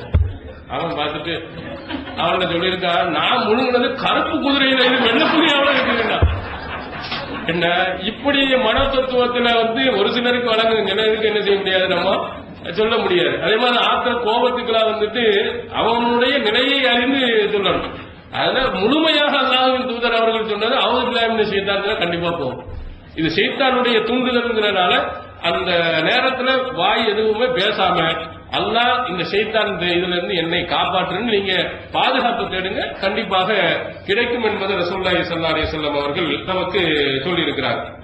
இதே மாதிரி நம்ம வாழ்க்கையில் இந்த மாதிரி கோபத்தை எழுப்பக்கூடிய நிறைய பேர் வருவான். அந்த மாதிரி வர்ற நேரத்துல எல்லாம் என்ன செய்யுங்கன்னா எதுவுமே சொல்லாம அவங்க சேர்த்தாருன்னு சொல்றது நல்லது. ஏன் சில நேரத்துல நமக்கு டென்ஷன் ஆகிற மாதிரி நடப்பான். திடீர்னு ஒரு சின்ன பையன் ஒரு சிகரெட் கொடுங்க, என்னடா 5 வயசோட அவள உனக்கடா சிகரெட்டு அப்படின்னு அவருக்கு பிபி ஏறுண்டு. அதை விற்கிறத முதல்ல தப்பு, நீ விற்காம இருந்தா பிரச்சனையே இருந்திருக்காது. இல்ல இல்ல எனக்கு கிடையாது, அதான பார்த்தேன் பையன் நல்ல பையன் இல்ல அப்படின்னு சொல்லிட்டு சந்தோஷம் அதோட விட்டுட்டு போயிட்டா நல்லா இருந்திருக்கும். வேற யாருக்கு வாங்கிட்டு போற, என் தம்பிக்கு வாங்கிட்டு போறேன் அப்படின்னு என்ன ஆகும், நமக்கு டென்ஷன் வெறும் ஏறமே ஏறாதா. ஏன்னா இப்படி நிறைய பேர் வாழ்க்கையில கேள்வி கேட்கின்ற பொழுது அவனுடைய செயல்பாடுகளை நிறைய பேர் பள்ளிக்கூடத்துல வாத்தியார் கேள்வி கேட்கும் போது நீங்க பாத்தீங்கன்னா பயங்கர டென்ஷன் உண்டாகும். வாழ்க்கையில் மறக்க முடியாத மிக முக்கியமான 3 விஷயங்கள் நீ சொல்லு. தெளிவா சொல்றோம், காலை மாலை இரவு உணவுகள். காலையில சாப்பிடுறது, மத்தியானம் சாப்பிடுறது, நைட்டு சாப்பிடுறது, இந்த 3 தான் மறக்க முடியாத உணவுகள்னா வாத்தியார் என்ன செய்வான், கடுமையான கோபம். இதே மாதிரி பள்ளிக்கூடத்துல நடத்தி கொண்டு இருக்கின்ற நேரத்தில் பாடங்கள் நடக்கும் பொழுது ஒரு பெற்றோர் ரொம்ப கோபப்பட்டு பேசினார். பள்ளிக்கூடத்துல அவங்க பையன் என்ன செஞ்சுட்டாங்க, பிள்ளை பிட் அடிச்சிருச்சு, பிடிச்சி வீட்டுக்கு பக்கத்தில் உள்ள பிள்ளைய பார்த்து எழுதியாச்சு. எழுதின உடனே நமக்கு ரிசல்ட் வந்தோடனே பெற்றோரை கூப்பிட்டு இந்த மாதிரி தப்பு செஞ்சதுக்கு கண்டிச்சோம். அவரு ஆத்திரப்பட்டு, இன்னும் குர்ஆன் ஹதீஸ் நடத்துற நீங்களா, குர்ஆன்ல இருக்கிற மாதிரி தானே என் பிள்ளை நடந்துச்சு, என் பிள்ளை எப்படி நீங்க கண்டிக்கலாம், இன்னும் குர்ஆன்ல இருக்கிற மாதிரி என்ன அப்படி குர்ஆன்ல இருக்கு, வஸூலு அஹ்ல திக்ரி இன் குன்தும் லா தஅலமூன், நீங்கள் அறியாதவர்களாக இருந்தால் அறிந்தவர்களிடம் கேட்டுக் கொள்ளுங்கள் தானே சொல்லிருக்கு. என் பிள்ளைக்கு தெரியாதனால பக்கத்துல உள்ள கேட்டு எழுதுனுச்சு. இது நீங்க குர்ஆன் ஹதீஸ் பின்பற்ற லட்சணமா அப்படின்னு அவர் குறிக்கிறாரு. இவர் மாதிரி ஆளுங்கெல்லாம் என்ன செய்யணும், மனசுல இருந்தாலும் அவருக்கு இந்த சேர்த்தாருன்னு சொல்லிட்டு அமைதியா இருக்கு. பதில் சொன்னோம்னா அவ்வளவுதான், நம்ம மாதிரி ஒரு மாதிரி இருக்க என்ன செஞ்சிருவாங்க, காட்டிட்டு போயிடுவாங்க. ஆனா ரசூலுல்லாஹி ஸல்லல்லாஹு அலைஹி வஸல்லம் அவர்கள் இந்த மாதிரி கோபம் வருகின்ற பொழுது அஊது பில்லாஹி மினஷ் ஷைத்தானிர் ரஜீம் என்று பாதுகாப்பு தேடுங்க. அதே மாதிரி அடுத்ததாக யாருக்காவது பிரச்சனைகள் ஏதாவது ஏற்பட்டுச்சுன்னா சஹீஹ் புகாரியில் 7158வது செய்தியாக பதிவு செய்யப்பட்டிருக்கிறது, லா யத்லியன்ன ஹகமுன் பைன இத்னைனி வஹுவ பகவான். 2 பேர்களுக்கு மத்தியில் அவர் கோபமாக இருக்கின்ற பொழுது தீர்ப்பு கொடுக்க வேண்டாம். ஏதாவது அடுத்த வட்ட சண்டை போட்டுட்டு இருக்கோம், இப்ப சண்டை போற நேரத்தில் ஒரு பிரச்சனை வருதுன்னா அந்த நேரத்தில் டீலிங் பண்ணக்கூடாது. நம்ம என்ன செஞ்சிடணும், நம்ம நார்மல் நிலைக்கு வந்த போலதான் பேசணும். ஏன்னா ஆத்திரம் நம்ம என்ன செய்யும், பலர்களை கோபத்தில் உண்டாகும். நீங்க பள்ளிக்கூடத்துல நிறைய பேர் பார்த்திருப்பீங்க, ஆசிரியர்களை எனக்கு என்னடா ஒரே வளர்ந்து உழுவுறா, என்னாச்சு, கொண்டாட்ட சண்டை போட்டு வந்திருப்பான். ஏன்னா வீட்டுல சண்டை போட்டு அந்த கோபத்தை பூரா மாணவர்கள்ட்ட போய் காட்டுவது. அப்ப இந்த மாதிரி கோபத்தை காட்டுகின்ற போது ஒரு சின்ன சின்ன தப்பு கூட பெரிதாக தெரியும், அவனை போட்டு அடிச்சு நொறுக்கி எடுத்துருவான். அப்ப ரசூலுல்லாஹி ஸல்லல்லாஹு அலைஹி வஸல்லம் அவர்கள் இந்த மாதிரி ஒரு சூழ்நிலை உங்களுக்கு வரும் என்று சொன்னால் என்ன செய்யக்கூடாது, தீர்ப்பு வழங்கக்கூடாது. நீதிமன்றத்தில் இதே மாதிரி ஒரு விசாரணை வந்திருக்கு. விசாரணை கணவன் மனைவிக்கும் பிரச்சனை நீதிபதி கேட்டிருக்காரு, நீ யாரை திருமணம் முடிச்சிருக்கிற, பெண்ணைத்தான் ஐயா திருமணம் முடிச்சிருக்க. அவருக்கு ஆத்திரம் வந்திருக்கு. ஆனா அறிவிட்ட முட்டா பையில பொண்ணை கல்யாணம் முடிக்காம ஆம்பளையா முடிப்பாங்க அப்படின்னு அவர் கேட்டவன திரும்ப சொன்னார், என்னுடைய தங்கை ஆணைத்தான் ஐயா திருமணம் முடிச்சிருக்கான். கண்கள் காப்பு கோர்ட்டு போய் உள்ள போய் 6 மாசம் உள்ள வயசு எழுதிட்டு போயிடும். இப்படி சில நேரத்தில் அடுத்தவன் எவனாவது ஒரு சாதாரண ஒரு விஷயத்தை சொன்னாலும் என்ன செஞ்சிருவான், அவங்களே ஆத்திரப்பட்டு திருப்பி வழங்கிடுவான். அப்போ ஆத்திரம், கோபம் இவைகள் எல்லாம் உங்களுடைய உள்ளத்தில் வரும் பொழுது இந்த பிரச்சனைகளுக்கு தீர்வு வரும்போது நீங்க என்ன செய்ய கலந்துக்கிறாரு. உங்களுடைய நார்மல் நிலைக்கு நீங்க வரணும். ஷைத்தான் உங்களை கெடுத்துருவான். உங்களுடைய கோபம் ஒரு நியாயமானவனுக்கு எதிராக என்ன செய்துவிடும், அமைந்துவிடும். எனவே அப்படி நீங்க நடந்து விடாதீர்கள் என்று இந்த கோபப்படக்கூடிய நேரத்தில் இப்படி எல்லாம் இருக்கக்கூடாது என்று அல்லாஹ்வின் தூதர் அவர்கள் நமக்கு சொல்லியிருக்கிறார். அடுத்ததாக இந்த கோபம் இல்லாமல் ஆத்திரப்படாமல் நம்ம மென்மையாக நம்ம நடந்து கொள்வோமேயானால் அதற்கு ஏராளமான நன்மைகள் உண்டு என்று ரசூலுல்லாஹி ஸல்லல்லாஹு அலைஹி வஸல்லம் சொல்லியிருக்காங்க. சஹீஹ் புகாரியில் 4697வது செய்தியாக இடம்பெறும் இன்னல்லாஹ ரஃபீகுன், அல்லாஹ் தஆலா மென்மையானவன், யஹிப்புர் ரிஸ்க வ யுத்தி அலல் ரஃபிகி மா லா யுத்தி அலல் உன்ஃபி. அல்லாஹ் தஆலா மென்மையாக இருப்பதையே விரும்புகிறான், அவனும் மென்மையாக தான் நடந்துகிறான், நீங்களும் மென்மையாக இருக்க வேண்டும் என்று ஆசைப்படுகிறார். நீங்கள் ஆத்திரப்பட்டு கோபப்பட்டு இருக்கின்ற நேரத்தில் கொடுப்பதை விட நீங்கள் மென்மையாக இருக்கின்ற நேரத்தில் நிறைய அருள்களை அல்லாஹ் தஆலா கொடுக்கிறான். கோபப்படும் போது அல்லாஹ் ஒன்றும் கொடுக்கிறது இல்லை. நீங்க அன்போடும் பாசத்தோடும் நீங்கள் இருப்பீர்கள், ஆனால் மென்மையை நீங்கள் எடுத்துக் கொள்வீர்களானால் மற்ற நேரத்தில் கொடுக்காத நிறைய நன்மைகளை அல்லாஹ் கொடுக்கிறான். ஆத்திரம் வருகின்ற பொழுது, கோபம் வருகின்ற பொழுது அடக்கி வச்சுட்டு, யா அல்லாஹ் நான் இந்த கோபத்தை அடக்கிக் கொண்டிருக்கிறேன், எனக்கு நன்மையை தான் நீங்க கேட்கும் பொழுது அல்லாஹ் தஆலா என்ன செய்யறான், மற்ற நேரத்தில் கொடுக்காத விட கூடுதலான நன்மைகளை அல்லாஹ் தஆலா நீங்க கேட்டதை தருகிறான் என்று அல்லாஹ்வின் தூதர் அவர்கள் நமக்கு சொல்லியிருக்கிறார். சஹீஹ் முஸ்லிமில் இடம்பெற்றிருக்கிறது 4694வது செய்தியாக, மை யஃப்ரமுர் ரிஸ்க யஃப்ரமுல் கைர். யார் மென்மையை தடை செய்து கொள்கிறானோ அவன் நன்மையை தடை செய்து கொள்கிறான். உனக்கு அந்த கோபத்தை அடக்கிற தன்மை இல்லாமல் போனீங்கன்னா எல்லா நன்மையும் உனக்கு இழந்து போயிடும். சில ஆட்கள் பாத்தீங்கன்னா உலகத்தில் உள்ள அத்தனை கடைகள்லையும் வேலை பார்த்திருப்பான். எல்லாம் ஒவ்வொரு வாரம் எல்லாம் கோபத்துல ஆத்திரப்பட்டு திட்டி எல்லா இடத்துலையும் என்ன செய்யற போறது. அப்புறம் எல்லா பகுதியிலையும் கடை வச்சிருப்பான், அத்தனை கடையில் ஆசா போயிருக்கும். எந்த நன்மையும் அவனுக்கு கிடைக்காது. நல்ல நண்பர்களை இழப்பான், நல்ல குடும்பத்தை இழப்பான், நல்ல தொழிலாளர்களை இழப்பான். அனைத்து விதமான நன்மைகளையும் எவன் இழக்கிறான்? இந்த கோபக்காரன் தான். மென்மையாக அவன் நடந்திருப்பானே, ஆனால் அதை பொறுத்துக் கொள்வான் என்று சொன்னால் ஒரு கட்டத்தில் பொறுக்கக்கூடிய பொறுப்பு நமக்கு பிற்காலத்தில் மிகப்பெரிய ஒரு நன்மையை கிடைக்கும். அதான் ரசூல் ஸல்லல்லாஹு அலைஹி வஸல்லம், நீ அந்த மென்மையாக நடப்பதை தடை செய்துட்டீன்னா நன்மைகள் எல்லாம் இல்லாமல் போயிடும். மென்மையை நீ எடுத்துக் கொள்வாய் என்று சொன்னால் எல்லா நன்மைகளும் உனக்கு வந்து கொண்டே இருக்கும் என்பதை நபி ஸல்லல்லாஹு அலைஹி வஸல்லம் சொல்லிவிட்டு நமக்கு சொன்னார்கள். சஹீஹ் புகாரியில் 6065வது செய்தியாக, லா தபாகலு வலா தஹாசது வலா ததாமரு. ஒருவருக்கொருவர் நீங்கள் கோபம் கொள்ளாதீர்கள், ஒருவருக்கொருவர் பொறாமை கொள்ளாதீர்கள், ஒருவருக்கொருவர் பிணங்கிக் கொள்ளாதீர்கள். கூனு இபாதல்லாஹி இஹ்வானா, நீங்கள் அனைவர்களும் அல்லாஹ்வின் அடியார்கள் என்பதில் நீங்கள் ஒற்றுமையாக இருங்கள், நீங்கள் சகோதரர்களாக ஆகிருங்கள். ஒரு சகோதரன் இன்னுடைய சகோதரனை 3 நாட்களுக்கு மேல் அசாஹு பௌக்க சலாஸ் ஐயா, தன்னுடைய சகோதரனை 3 நாட்களுக்கு மேல் வெறுத்திருப்பது கூடாது என்றும் அல்லாஹ்வின் தூதர் அவர்கள் சொன்னார். இதையே அடிப்படையாக வழங்கிக்கிறங்க. உங்க நண்பர்களுக்கு மன்றத்தில் கோபத்தை அதிகரித்துக் கொள்ளக்கூடாது, பிணக்குகளை அதிகரித்துக் கொள்ளக்கூடாது. அப்படி அதிகரித்து ஆனால் 3 நாட்களுக்குள்ள திரும்பவும் சேர்ந்துருங்க. அதிகபட்சமாக இருக்கக்கூடிய ஒன்று இந்த 3 நாட்கள் தான். இந்த 3 நாட்களுக்கு மேல் நீங்கள் இருப்பீர்களே ஆனால் அது குற்றமாக கருதப்படும் என்பதையும் அல்லாஹ்வின் தூதர் அவர்கள் நமக்கு சொல்லியிருக்கிறார். அடுத்ததாக, இதுவெல்லாம் கட்டுப்படுத்த முடியாமல் நன்மையை இழக்கக்கூடிய கோபங்கள். ஆனா சில கோபங்களை அல்லாஹ்வின் தூதர் அவர்கள் நமக்கு அனுமதித்திருக்கிறார்.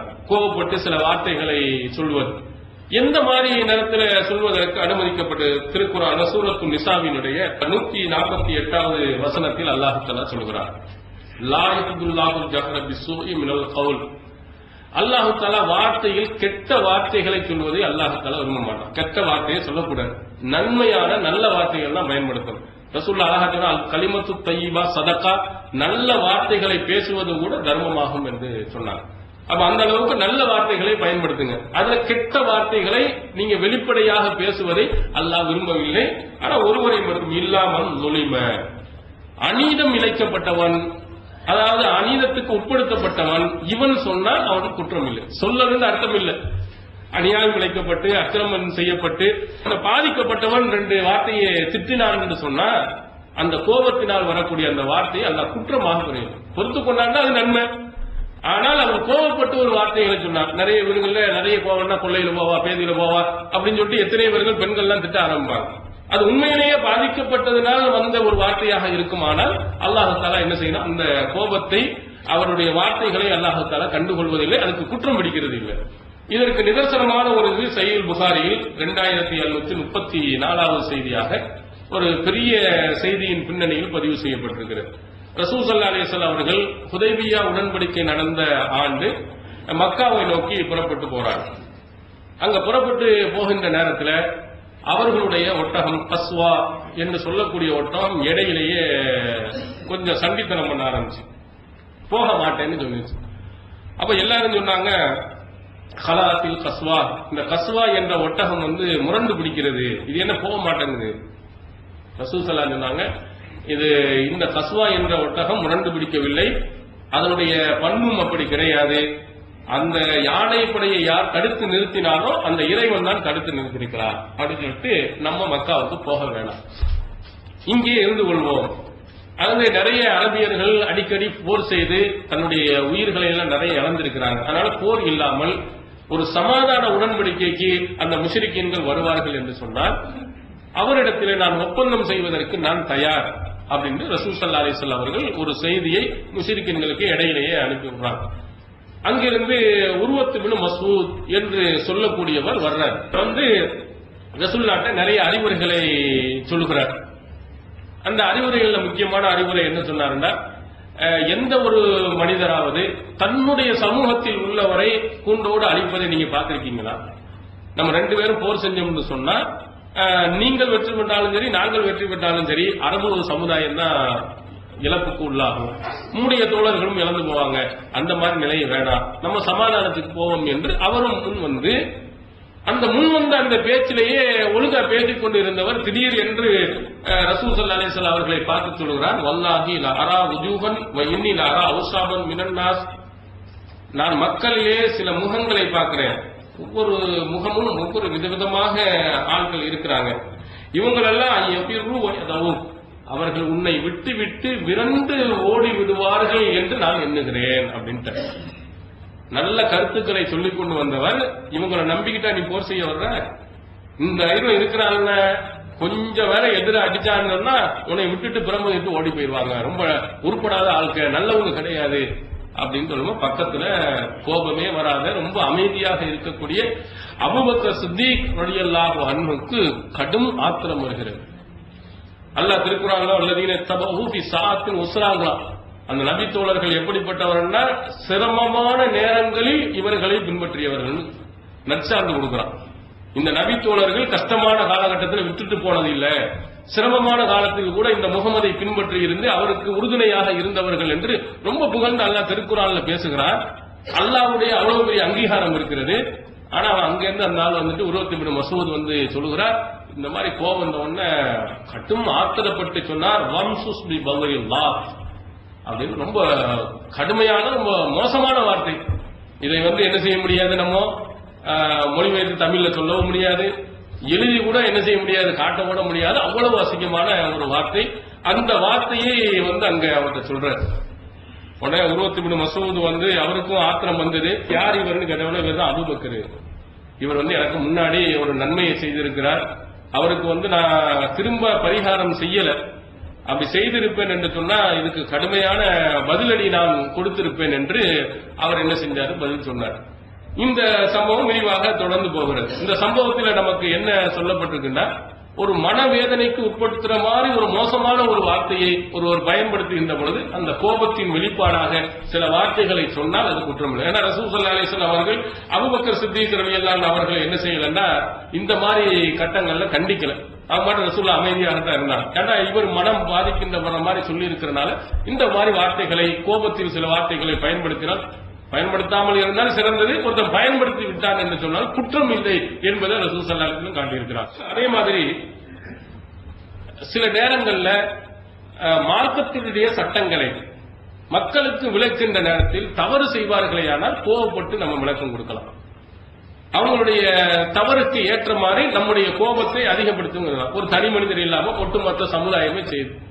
நீங்கள் கூட ரசூல் ஸல்லல்லாஹு அலைஹி வஸல்லம் ஹதீஸ்களை நீங்கள் எடுத்து பார்க்கலாம். ரசூல் ஸல்லல்லாஹு அலைஹி ஜும்மா உரை ஆற்றினார்கள் என்று சொன்னால் இஹ்மர்ரத் ஐனா, கண்கள் சிவந்து விடும், இஷ்தத்த கலபுகு, அவருடைய கோபங்கள் அதிகரித்து விடும், பாலா சவுத்துகு, அவருடைய குரல்கள் உயர்ந்து விடும் என்றெல்லாம் ரசூல் ஸல்லல்லாஹு அலைஹி வஸல்லம் அவர்களுடைய பயான்களை பற்றி சொல்லப்பட்டிருக்கு.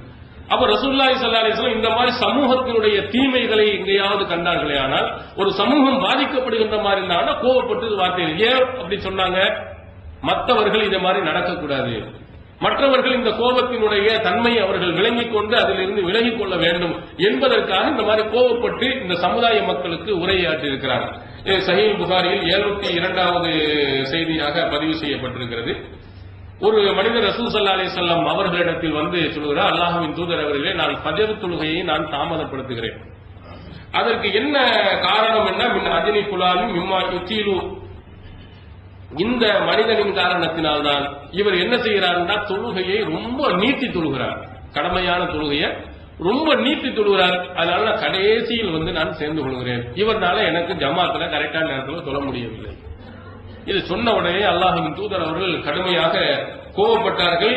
எந்த அளவுக்கு என்று சொன்னால், ரஅய்து ரசூலுல்லாஹி ஸல்லல்லாஹு அலைஹி வஸல்லம் ஃபீ மௌஇலத்தின் அஷத்த கலபன் மின்ஹு யௌமைதின். அன்றைய தினத்தில் கோபப்பட்டதை போன்று எந்த அறிவுரையை சொல்வதிலேயும் இவ்வளவு ரசூல் ஸல்லல்லாஹு அலைஹி வஸல்லம் கோபப்பட்டதில்லை.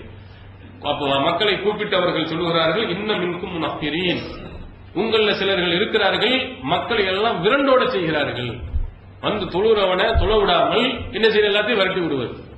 இது ஒரு சிலர்கள் இப்படி, ஒரு சிலர்கள் வந்து மார்க்கத்துக்கு முரணா எழுதி வச்சுக்கிறது. முன்னாடி என்ன செய்யற, தொப்பி இல்லாத தொலை வரக்கூடாது, ஏன்னா வரல சீக்கிரமா உள்ளே வரக்கூடாது, வர்றதே 4 பேர் வரலாம். அதுலயும் என்ன செய்யறது, இந்த 4 பேரையும் விரட்டி விட்டு 2 பேர் மட்டும் என்ன செய்ய தொழுகிறது. வச்சு பார்த்தா 10,000 பேர் தொழுகிற மாதிரி பிரம்மாண்டமான பள்ளியாசல் கட்டி வச்சுட்டு சோப்பு கலர்ல டேஞ்சர் அழித்து இது சுன்னத்துல் ஜமாத்துக்கு உட்பட்டது, ஹனஃபி மதுஹபுக்கு உட்பட்டது, பிஸ்மில்லாஹ்வை சத்தமிட்டு சொல்லக்கூடாது, தொப்பி இல்லாம சொல்ல வரக்கூடாது, இப்படியே நீ போட்டீங்கன்னா எவன் தொழு வைக்க வர்றது? இந்த மாதிரி ஒரு சிலர்கள் மார்க்கத்துக்கு முறை எழுதி போடுறது. இதே மாதிரி இவர் என்ன செய்யற, விவரம் தெரியாமல் என்ன செய்யறது, ஃபஜர் தொழுகையில ரொம்ப நீட்டி தொழுகிறது. இதனால அவர் என்ன செய்யல, நிக்க முடியாமல் ரொம்ப லேட்டாகவே நான் தொழுகிற மாதிரி நிலைமை ஏற்படுகிறேன்னு சொன்னோம்னா ரசூலுல்லாஹி ஸல்லல்லாஹு அலைஹி வஸல்லம் சொன்னாங்க, உங்கள சிலர்கள் வந்து மக்களை வெறுப்பேற்றக்கூடியவர்களாக மக்களை விருண்டோட செய்யுது. தனி இந்த இரவு தொழுகை இருக்கிற இதெல்லாம் உபரியான தொழுகை சுன்னத்தானது, அது எவ்வளவு நாள் நீட்டி தொழுகலாம். ரசூலுல்லாஹி ஸல்லல்லாஹு அலைஹி வஸல்லம் அவர்களே இரவு தொழுகையை ஆரம்பத்துல வந்து சூரத்துல் பக்கராவை துவங்கினாங்க, அப்புறம் ஆல இம்ரானை ஓதுனாங்க, அப்புறம் நிசாவை ஓதுனாங்க. இதெல்லாம் ஹதீஸ்களில் இருக்கு. அது சுன்னத்தான தொழுகைகள். கடமையான தொழுகையில பொதுமக்களை கவனத்தில் வைத்துதான் என்ன செய்யணும், தொழுவணும். இதை ரசூல் ஸல்லல்லாஹு அலைஹி வஸல்லம் அவர்கள் சொல்லுவோம், இன்ன ஃபீஹிம் அல்லாஹு வல் கபீர் வல் ஹாஜா. இந்த தொழுகைக்கு வரக்கூடியவர்கள் வந்து பலகீனமானவர்கள் இருக்கிறாங்க, பெரியவர்கள் இருக்கிறாங்க, தேவை உள்ளவர்கள் இருக்கிறாங்க. வந்து தொழுட்டு ஒரு இடத்துக்கு போகணும்னு நினைச்சிருப்பாரு, தொழுதுட்டு போயிடலான்னு நீ மட்டும் 1 மணி நேரம் 2 மணி நேரம் அளவுக்கு நம்ம இழுத்தோம் என்று சொன்னா அவருடைய தேவைகளை நிறைவேற்ற முடியாமல் அவர் பாதிக்கக்கூடியதற்காகும். அதனால இந்த மாதிரி நீங்க நடக்கக்கூடாது என்று அல்லாஹ்வின் தூதர் அவர்கள் எச்சரிக்கை செஞ்சார்.